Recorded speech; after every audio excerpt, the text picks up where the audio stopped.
Children are civilians too. By Heinrich Böll.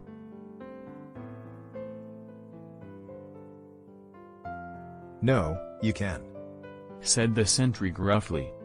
Why? I asked. because it's against the rules, said by the sentry. Why is it against the rules? I asked again. because it is, chum, that's what, patients aren't allowed outside. But, I said with pride, I'm one of the wounded. The sentry gave me a scornful look.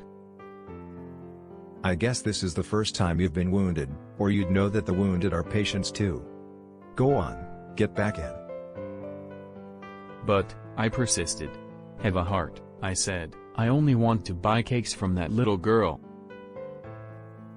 I pointed outside to where a pretty little Russian girl was standing in the whirling snow peddling cakes. Get back inside, I tell you. The snow was falling softly into the huge puddles on the black schoolyard. The little girl stood there patiently, calling out over and over again. Cakes, cakes. My God, I told the sentry. My mouth's watering. Why don't you just let the child come inside? Civilians aren't allowed inside. Good God, I said, the child's just a child. He gave me another scornful look. I suppose children aren't civilians, eh? It was intolerable. The empty dark street was wrapped in powdery snow, and the child stood there all alone, calling out, cakes, although no one passed. I started to walk out anyway, but the sentry grabbed me by the sleeve and shouted furiously, Get back, or I'll call the sergeant. You're a damn fool. I snapped back at him. That's right, said the sentry with satisfaction. Anyone who still has a sense of duty is considered a damn fool by you fellows. I stood for another half-minute in the whirling snow, watching the white flakes turn to mud. The whole schoolyard was full of puddles, and, dotted about lay little white islands like icing sugar. Suddenly, I saw the little girl wink at me and walk off in apparent unconcern down the street, and I followed along the inner side of the wall. Damn it all. I thought, am I really a patient? And then I noticed a hole in the wall, next to the urinal. And on the other side of the hole stood the little girl with the cakes.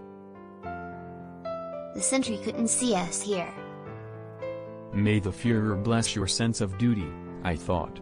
The cakes looked marvelous, macaroons and cream slices, buttermilk twists and nut squares gleaming with oil. How much? I asked the child.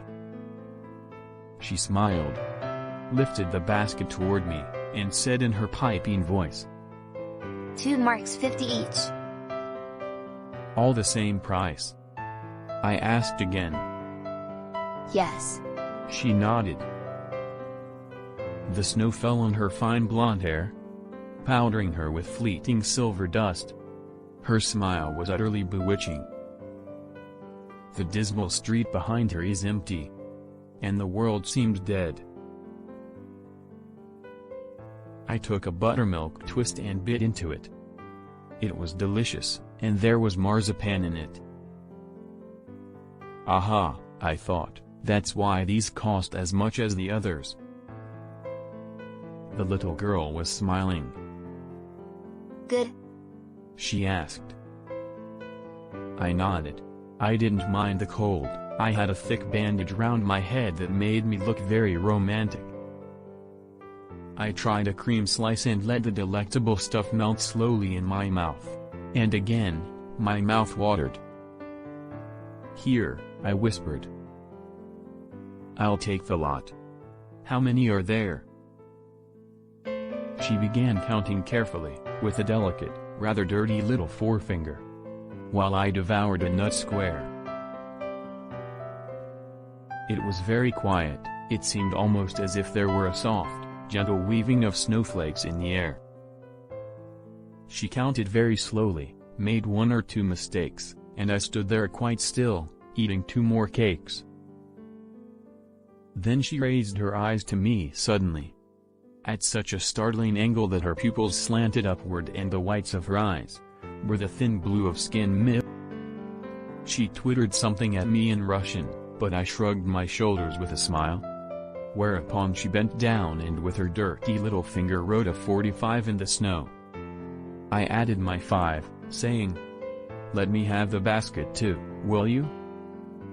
She nodded, carefully handing me the basket through the hole, and I passed a couple of 100-mark bills through to her. We had money to burn.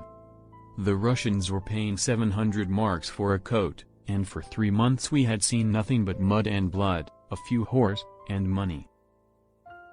"Come back tomorrow, okay?" I whispered. But she was no longer listening. Quick as a wink she had slipped away. And when I stuck my head sadly through the gap in the wall, she had vanished.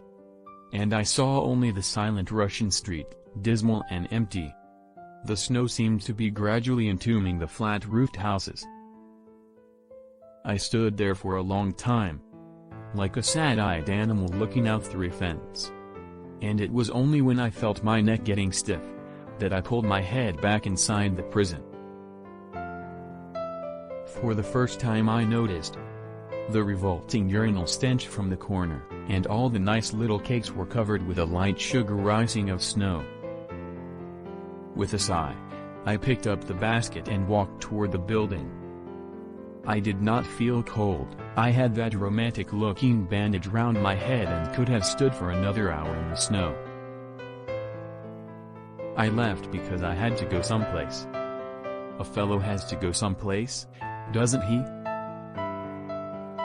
You can't stand around and let yourself be buried in snow. You have to go someplace, even when you are wounded in a strange, black, very dark country. The end.